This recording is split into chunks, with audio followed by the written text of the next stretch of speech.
I actually had a more hate and F-word filled rant on this movie that I was going to post as my review yesterday. But naturally, my computer ended up crashing and that video was lost. Is that how powerful you are, Michael Bay? Can you literally reach and even cause mini explosions in my own computer? Cue title scene.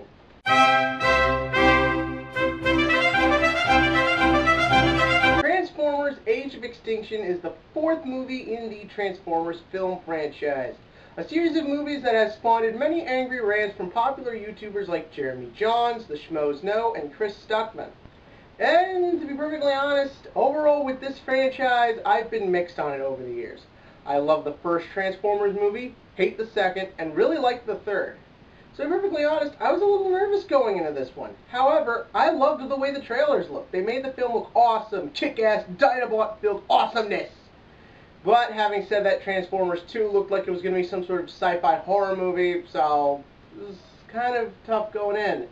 And after getting out of the movie, it's terrible. And I made that very clear yesterday in a very angry, hateful way. And I was very angry getting out of this movie. It sucks. It's terrible. But after seeing some other reviews, like from the Black Critic Guy and FlickPick, and seeing that maybe the hate isn't that warranted. I mean, don't get me wrong, this is a prime example of a movie done by a director who we know can do good work. I love The Rock. Like I said, I love the first Transformers movie. I even love the movie The Island. Yeah, I really like that movie. I know this director can do good work, so why does he choose to keep doing such subpar crap?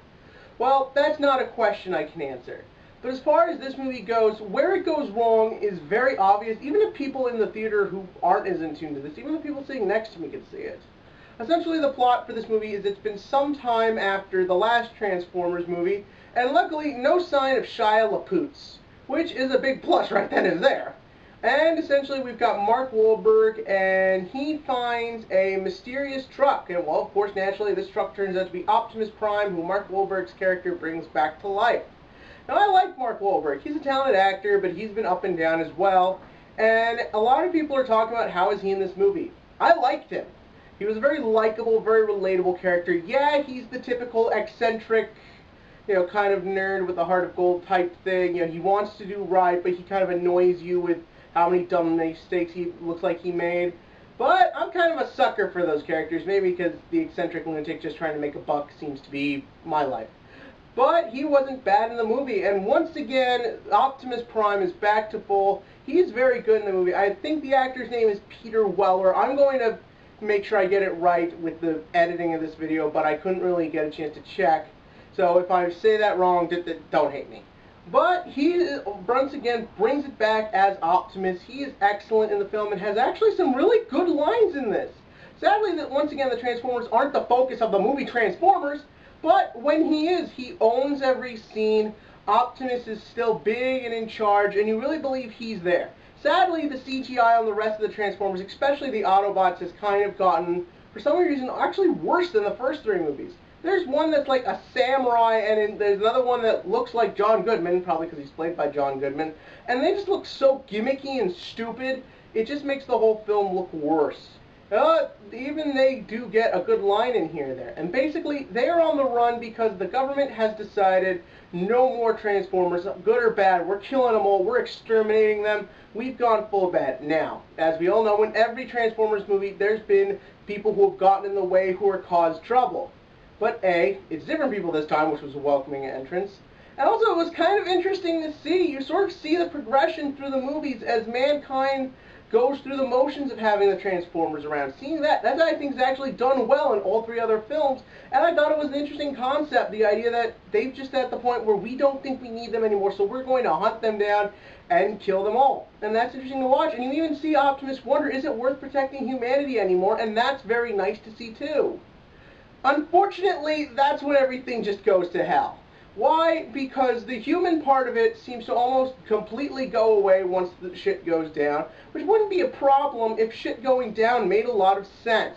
It's typical Michael Bay, overly convoluted, too distracting with explosions, and weird freaky focus on the token hot chick, which is the main character's daughter, which makes it even creepier. That being said, Nicola Peltz, bad actress, hot body. But again, the thing is that then we're introduced to Lockdown, who's awesome. His head turns into a gun. And he was cool. He was actually a welcome change from Megatron every movie. He was cool, had some other cool lines of his own, and got to wreck shit. But once again, every time a fight starts, it's so big. It's so distracting. It's so in your face. So everything happening at once. It just gets boring after a little while. And this fight starts way too soon. By the time we get to the final third of this movie, you're just so worn out and you just don't care anymore. The movie's going in so many crazy directions. There's so many subplots. You just get lost in it. And not in a good way, as in you're just sitting there confused and you're annoyed. And that, I think, is what's causing the anger for this movie.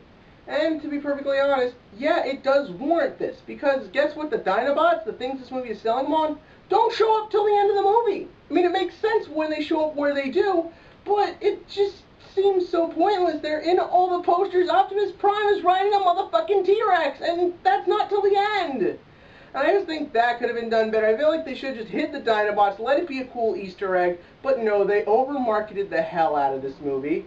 You just see it all over the place, and it's just so annoying, so forced, so contrived. Is this the worst movie of the year? No, not by any stretch of the imagination, but it's not good enough to be more than a 4 out of 10 on the action movie scale. Maybe some of you think that seems a little high for this. I think it's incredibly low. I think Transformers should be held to a high standard, but honestly, this ain't as shitty as Transformers 2. What do you think that? In the comment section below, tell me anything you want to say about the Transformers franchise. This is a franchise I love, and I know a lot of other people love. Let's see if we can come up with what these movies should have in them. And as always, click to like and click to subscribe because I'm in a better mood now.